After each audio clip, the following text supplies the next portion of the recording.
Hi hello ನಮಸ್ಕಾರ. ನಾನು ಪ್ರದೀಪ್ ಮಾತಾಡ್ತಾ ಇದ್ದೀನಿ. ಪರ್ವ ನ್ಯೂಸ್ನ ಸಮಸ್ತ ವೀಕ್ಷಕ ಬಂಧುಗಳಿಗೆ ಹೊಸ ವಿಡಿಯೋಗೆ ಸ್ವಾಗತ ಸುಸ್ವಾಗತ.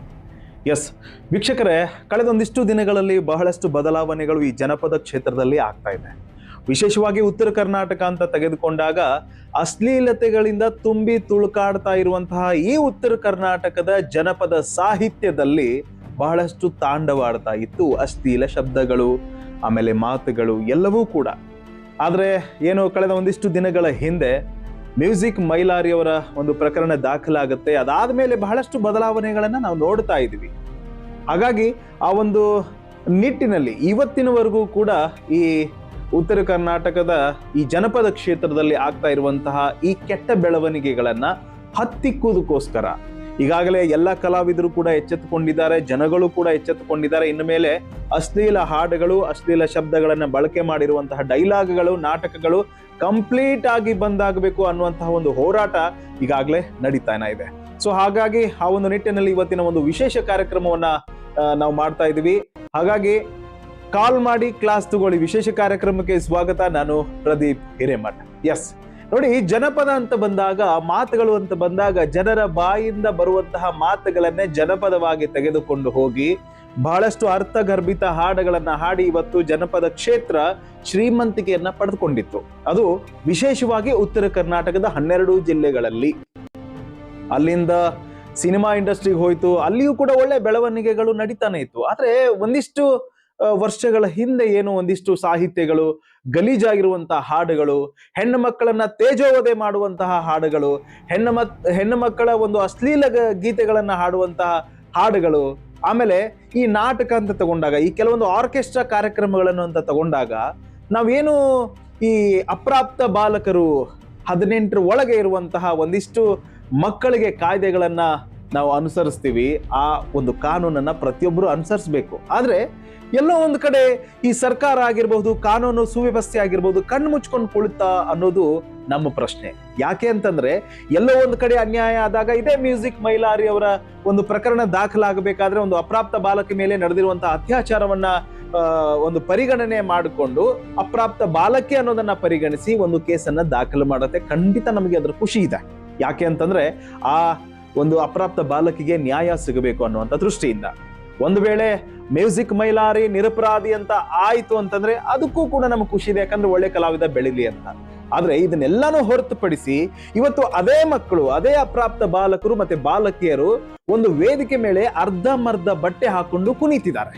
ಅದಷ್ಟೇ ಅಲ್ಲ, ಇವತ್ತು ಸ್ಕೂಲ್ ಮಕ್ಕಳು ನೋಡಿ, ಒಂದು ಆರ್ಕೆಸ್ಟ್ರಾ ಕಾರ್ಯಕ್ರಮ ಅಂತ ತಗೊಳ್ಳಿ, ಒಂದು ಚಿಕ್ಕ ಚಿಕ್ಕ ಮಕ್ಕಳನ್ನ ಒಂದು ವೇದಿಕೆ ಮೇಲೆ ಒಂದು ಚೇರ್ ಮೇಲೆ ಕೂರಿಸಿ ಅವ್ರ ಮೇಲೆ ಅಶ್ಲೀಲ ತುಂಡು ಬಟ್ಟೆಗಳನ್ನ ಹಾಕೊಂಡು ಅವ್ರ ಮೇಲೆ ಕೂರಿಸೋದು, ಅವರನ್ನ ದೈಹಿಕವಾಗಿ ಹಿಂಸೆ ಮಾಡೋದು, ಆಮೇಲೆ ಇಂಥ ಅಶ್ಲೀಲ ಕಡೆಗೆ ಅವರನ್ನ ಸೆಳ್ಕೊಳ್ಳೋದು ಅನ್ನುವಂಥದ್ದನ್ನ ಮಾಡುವಂಥದ್ದು ಇದು ಕಾನೂನು ಬಾಹಿರನೇ. ಆದ್ರೆ ನಮಗೆ ಮನಸ್ಸಿಗೆ ಎಲ್ಲಿ ಘಾಸಿ ಉಂಟಾಗುತ್ತೆ ಅಂತಂದ್ರೆ, ಕೆಲವೊಂದು ಹೋರಾಟಗಳನ್ನ ಮಾಡ್ತಾ ಇರುವಂತಹ ರಾಜ್ಯಪರ ಕನ್ನಡ ಭಾಷೆಗೆ ಸಂಬಂಧಪಟ್ಟಿರುವಂತಹ ಸಂಘಟನೆಗಳ ವೇದಿಕೆ ಮೇಲೆ ಇಂತಹ ಕೆಟ್ಟ ಕೆಲಸ ನಡೀತಾ ಇರೋದು ನಿಜಕ್ಕೂ ನಮಗೆ ಬೇಸರವನ್ನ ತಂದಿದೆ. ಇವತ್ತು ಸಮಾಜದಲ್ಲಿ ನಿಂತ್ಕೊಂಡು ಇದರ ವಿರುದ್ಧ ಹೋರಾಡಬೇಕು, ನಮ್ಮ ಭಾಷೆಯನ್ನ ಉಳಿಸ್ಬೇಕು, ಹೆಣ್ಣು ಮಕ್ಕಳನ್ನ ಗೌರವಿಸಬೇಕು, ನಮ್ಮ ಸಂಸ್ಕೃತಿಯನ್ನ ಕಾಪಾಡಬೇಕು ಅನ್ನುವಂಥ ದೃಷ್ಟಿನಿಂದ ಹೋರಾಟ ಮಾಡುವಂತಹ ಸಂಘಟನೆಗಳೇ ನಿಮ್ಮ ಕಾರ್ಯಕ್ರಮದಲ್ಲಿ ಇಂಥ ಒಂದು ಕಾರ್ಯಕ್ರಮಗಳನ್ನ ನಡೆಸಿರಿ ಅಂತಂದ್ರೆ ಇನ್ನು ನಮ್ಮ ಸಮಾಜ ಎಲ್ಲಿವರೆಗೂ ಹೋಗ್ತಾ ಇದೆ ಅನ್ನೋದನ್ನ ನಾವು ಸ್ವಲ್ಪ ವಿಚಾರ ಮಾಡಲೇಬೇಕಾಗತ್ತೆ. ಸೊ ಹಾಗಾಗಿ ಬನ್ನಿ, ಇವತ್ತಿನ ಮೊದಲ ಭಾಗ ಅಂದ್ರೆ ಪಾರ್ಟ್ 1 ಇದು ನಾವು ನಿಮಗೆ ಹೇಳ್ತಾ ಇರೋದು. ಸೊ ಪಾರ್ಟ್ 1 ಅಲ್ಲಿ ಒಬ್ಬ ವಿಶೇಷವಾದ, ನೀವೆಲ್ಲರೂ ಕೂಡ ಅನ್ಕೊಂಡಿರುವಂತಹ ಕಲಾವಿದ ಅಂತ ನೀವು ಅನ್ಕೊಂಡಿದ್ರಿ. ಆದ್ರೆ ನಮ್ಮ ಪ್ರಕಾರ ಇದು ಕಲೆ ಅಲ್ಲ, ನಿಜಕ್ಕೂ ಸಮಾಜದ ಒಂದು ಮಾರಕ. ಅದ್ ಯಾವುದು ಅನ್ನೋದನ್ನ ಮೊದಲು ಈ ವಿಡಿಯೋ ನೋಡ್ಕೊಂಡ್ ಬನ್ನಿ, ಆಮೇಲೆ ಮಾತಾಡೋಣ. ಬೋಸಡಿ ಮಕ್ಕಳ್ರಿ, ಸುಮ್ ಮುಗ್ಳಿ ಮುಚ್ಕೊಂಡ್ ಹೋಗ್ಬೇಕು. ಕಾಲನ್ ಚಪ್ಪಲ್ ಹೊರಂಗ್ ಹೊಡಿತ್ ನಿಮ್ ಮೌನ ಹೊರೊಳ. ಏನ್ ಕಾನ್ಸತ್ ಮ್ಯಾಗ ಬಣ್ಣನ ಚೇಂಜ್ ಆಗೈತಲ್ಲ, ನೀವು ರೇಟ್ ಹೇಳ್ಬಿಡ್ರಿ. ಏ ಅವ್ವ, ಈ ಮಗ ನೋಡ್ರ ರೇಟ್ ಕೇಳಕತ್ತ ನಿಂದು. ಈ ಮಗ ನೋಡ್ರಿ ನಿನ್ ಬಣ್ಣ ಬೇರೆ ಆಗೈತೆ. ಏ ವಕೀಲಿಲ್ಲ ನಿಮ್ ಮೌನ್ ತಾಯಿ ನಡ ಸಿಗಿಸ್ಲಿ. ಏ ಹಡ್ಸಿ ಮಕ್ಕಳ್ರಿ, ಹೋರಿ ಕೆಲ್ಸ ಬಗ್ಗೆ ಐತಿಲ್ಲ, ಮೂರು ಹೊಡಿತ್ ನಿಮ್ ಮೌನ ಹೋರಿ. ನೋಡು ಮಾರಿ ನೋಡು, ನಾಯಿ ಕುಂಡೆ ಆಗೈತಿ. ಎಸ್, ವಿಡಿಯೋ ನೋಡ್ಕೊಂಡು ಬಂದ್ರಿ ಅಂತ ಅನ್ಸುತ್ತೆ. ಸೊ ಕಮೆಂಟ್ ಬಾಕ್ಸ್ ನಿಮ್ದೇ. ಇವತ್ತು ನೀವ್ ಏನಾದ್ರೂ ಬರೀರಿ, ತೊಂದರೆ ಇಲ್ಲ. ಅದ್ರ ಜೊತೆಗೆ ಕಾಲ್ ಮಾಡಿ ಕ್ಲಾಸ್ ತಗೊಳ್ಳಿ ಅನ್ನುವಂತಹ ಕಾರ್ಯಕ್ರಮನ ಯಾಕೆ ನಾವು ಹಮ್ಮಿಕೊಂಡಿದೀವಿ ಅಂತಂದ್ರೆ, ಈ ಹುಡುಗ ನೋಡಿ ನನಗನ್ನಿಸ್ದಂಗೆ ಒಂದು 15-16 ವಯಸ್ಸಿನ ಹುಡುಗ ಇರಬಹುದು. ಇವರ ಸಂಸ್ಕೃತಿ ಎಲ್ಲಿ ಹೋಗಿದೆ ಅಂತಂದ್ರೆ ಅವನು ಬಳಸುವಂತಹ ಮಾತುಗಳನ್ನ ನೀವು ಕೇಳಿಸ್ಕೊಂಡು ಬಂದಿದ್ದೀರಿ. ನಾವು ಬೀಪ್ ಸೌಂಡ್ ಹಾಕಿಲ್ಲ, ಯಾಕಂದ್ರೆ ಅಲ್ಲರಿ ಅಂತಹ ಕೆಟ್ಟ ಸಂದೇಶಗಳನ್ನ ಜನರಿಗೆ ಒಂದು ಒಳ್ಳೇದು ಅಂತ ಬಿತ್ತರಿಸುವಂತ ಇಂಥ ಯೂಟ್ಯೂಬ್ ಚಾನೆಲ್ಗಳಲ್ಲಿ ಮಾಡ್ಕೊಂಡು ಹೋಗ್ತಾ ಇರುವಂತ ಇಂಥ ನಾಲಾಯಕರು ವಿಡಿಯೋಗಳನ್ನ ನಾವ್ಯಾಕ್ರಿ ಬೀಪ್ ಸೌಂಡ್ ಹಾಕ್ಬೇಕು? ಒಂದ್ಸರಿ ಕೇಳ್ಕೊಂಡ್ ಬನ್ನಿ, ಎಲ್ರು ಕೇಳ್ಬೇಕಲ್ಲ, ಅದಕ್ಕೋಸ್ಕರ ನಾವು ಬೀಪ್ ಸೌಂಡ್ ಹಾಕಿಲ್ಲ. ಈ ಹುಡುಗ ತಾಯಿ ಬಗ್ಗೆ ಮಾತಾಡ್ತಾನೆ, ಒಂದು ತಾಯಿಗೆ ಅಶ್ಲೀಲವಾಗಿ ಮಾತಾಡ್ತಾನೆ, ತಾಯಿಯನ್ನ ಎಕ್ಸಾಂಪಲ್ ತಗೊಂಡು ಮಾತಾಡ್ತಾನೆ, ಒಂದು ಹೆಣ್ಣು ಮಕ್ಕಳನ್ನ ಎಕ್ಸಾಂಪಲ್ ತಗೊಂಡು ಇನ್ನೊಂದಿಷ್ಟು ಜನ ಹೆಣ್ಣು ಮಕ್ಕಳಿಗೆ ನಿನ್ನ ರೇಟ್ ಎಷ್ಟು, ಅದೆಷ್ಟು, ಇದೆಷ್ಟು ಅಂತ ಈ ತರ ಅಶ್ಲೀಲವಾಗಿ ಮಾಡ್ತಿರುವಂತಹ ವಿಡಿಯೋ ಇದು. ಸ್ವಲ್ಪನಾದ್ರೂ ನಾಚಿಕೆ, ಮಾನ, ಮರ್ಯಾದೆ ಅನ್ನೋದು ಏನಾದ್ರೂ ಈ ವಿಡಿಯೋದಲ್ಲಿದ್ದವ್ರಿಗೆ, ಇನ್ಕ್ಲೂಡಿಂಗ್ ಹೆಣ್ಮಗಳು, ನಿಮ್ಮನ್ನ ಸೇರಿಸಿ ಇದರಲ್ಲಿ ಇದ್ರೆ ನೀವು ಇಂಥ ಕೆಲಸನ ಮಾಡ್ತಿರ್ಲಿಲ್ಲ.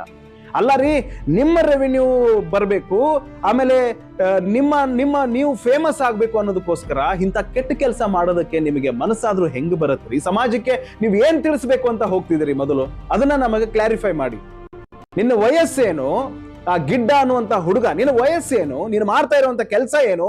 ನಿಮ್ಮನೇಲಿ ನಿಮ್ಮ ಅಪ್ಪ ಅಮ್ಮ ಇದನ್ನೇ ಕಲ್ಸಿದಾರ ನಿನಗೆ? ಹಂಗಾದ್ರೆ ಇದಕ್ಕೆ ಉತ್ತರ ನೀನು ಕೊಡ್ಲೇಬೇಕು. ಇದಕ್ಕೆ ಬೆಲೆ ನೀನು ತರಲೇಬೇಕಾಗತ್ತೆ.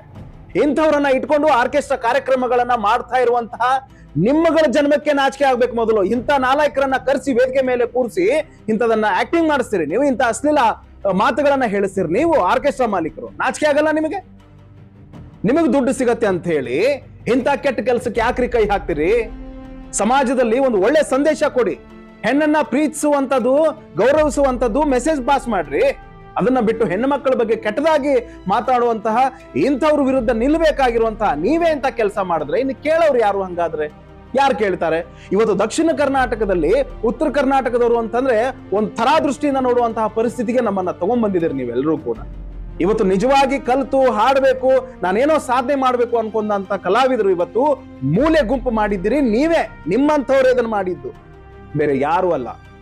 ಇದು ಕಾರಣ ಏನು ಹಂಗಾದ್ರೆ? ರೀ, ಒಂದು ಕಾಲದಲ್ಲಿ ಚಿಕ್ಕ ಮಕ್ಕಳಿಗೆ ಮಾತನಾಡೋದು ಹೆಂಗೆ, ಮನೆಗೆ ಯಾರಾದ್ರೂ ಅತಿಥಿಗಳು ಬಂದ್ರೆ ಹೆಂಗ್ ಮಾತಾಡ್ಬೇಕು, ಬರೀ ಕನ್ಸನ್ನಲ್ಲಿ ಅವ್ರ ಭಯ ಹುಟ್ಟಿಸ್ತಿದ್ರು, ಒಂದು ಗೌರವ ಹುಟ್ಟಿಸ್ತಿದ್ರು. ದೊಡ್ಡವ್ರ ಕಂಡ್ರೆ ನಾನು ಹೆಂಗಿರ್ಬೇಕು ಹಂಗಿರ್ಬೇಕು ಅಂತ. ಇಂಥದೆಲ್ಲ ನೋಡಿದ್ಮೇಲೆ ಅದ್ ಯಾವ್ದ್ರಿ ಉಳಿದಿದೆ? ಹಂಗಾದ್ರೆ ಏನು ಉಳಿಸಿದಿರಿ ನೀವು? ಹಂಗಾದ್ರೆ ಮತ್ತೆ ದೊಡ್ಡದಾಗಿ ನಾನು ಇತ್ತೀಚೆಗೆ ಮತ್ತೊಂದು ವಿಡಿಯೋ ನೋಡ್ತೀನಿ, ಈ ಪುಣ್ಯಾತ್ಮಂದು ಆಮೇಲೆ ಅಯ್ಯಪ್ಪನ ಮಾಲೆ ಬೇರೆ ಹಾಕೋದು, ಅಯ್ಯಪ್ಪನ ಮೇಲೆ ಡೈಲಾಗ್ಗಳನ್ನ ಹೇಳ್ಕೊಂಡು ಅದನ್ನೂ ಕೂಡ ರೀಲ್ಸ್ ಮಾಡೋದು. ನಿನ್ನ ನಾಚಿಕೆ ಆಗ್ಬೇಕು ನಿನ್ ಜನ್ಮಕ್ಕೆ.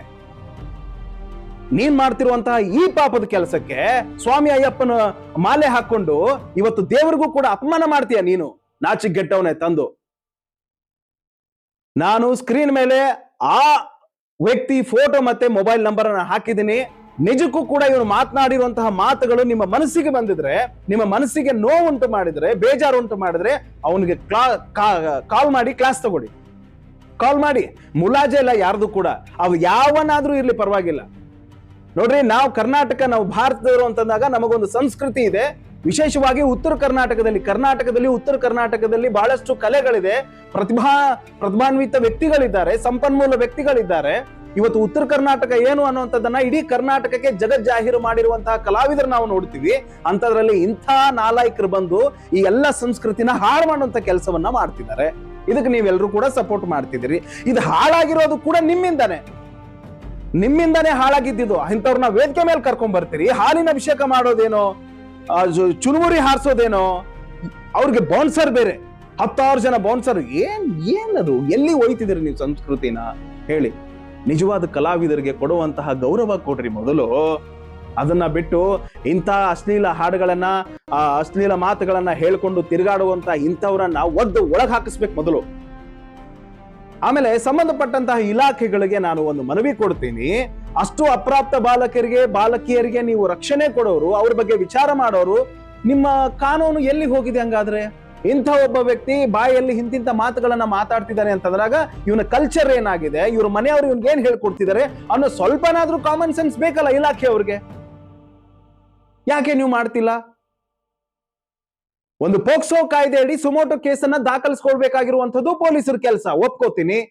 ಸೊ ಕೆಲವೊಂದಿಷ್ಟು ಪೋಕ್ಸೋ ಅಡಿಯಲ್ಲಿ ಬರುವಂತಹ ಘಟನೆಗಳು ಈ ಆರ್ಕೆಸ್ಟ್ರಾ ವೇದಿಕೆ ಮೇಲೆ ನಡೀತಿದೆ. ಯಾಕೆ ನೀವು ಸುಮೋಟೋ ಕೇಸ್ಗಳನ್ನ ದಾಖಲಿಸ್ಕೊಳ್ತಾ ಇಲ್ಲ ಪೊಲೀಸರು? ಆಮೇಲೆ ಕೆಲವೊಂದಿಷ್ಟು ಪೊಲೀಸರು ಅದೇ ವೇದಿಕೆ ಮೇಲೆ ಹಾಡಿ ಕುಣಿದು ಕುಪ್ಪಳಿಸಿ ಬರ್ತಿದ್ದೀರಿ. ಇದು ಮನಸ್ಸಿಗೆ ಬೇಜಾರಾಗುವಂತ ದೊಡ್ಡ ದುರಂತ. ಇದು ಒಳ್ಳೇದಕ್ಕೆ ಸಪೋರ್ಟ್ ಮಾಡ್ರಿ, ಬೇಡ ಅನ್ನಲ್ಲ.